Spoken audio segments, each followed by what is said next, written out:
એમાં વડોદરા જિલ્લા ભાજપના પ્રમુખ સતીશભાઈ પટેલે જે નિવેદન આપેલું એ ખરેખર ખૂબ જ આ વિસ્તાર માટે એક ખૂબ જ દુઃખદાયક શબ્દો બોલેલા છે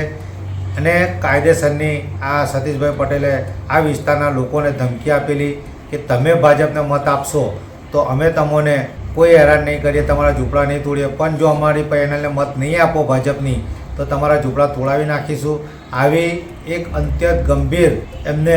દાદાગીરી સ્વરૂપે એમને ધમકી આપેલી છે. એ ખરેખર લોકશાહીને શોભે તેમ નથી. આ માટે લેખિતમાં રજૂઆત કરીએ છીએ કે આવી રીતના સ્ટેજ પર ઊભા રહીને જવાબદાર વ્યક્તિ તરીકે સતીશભાઈ પટેલે જે ગર્ભિત ધમકી આપેલી છે આ વિસ્તારના લોકો માટેની કે ઝૂંપડા મત નહીં આપો તો ઝૂંપડા તોડી નાખીશું, તો તેઓ વિરુદ્ધ જે કંઈ આદર્શ ચૂંટણી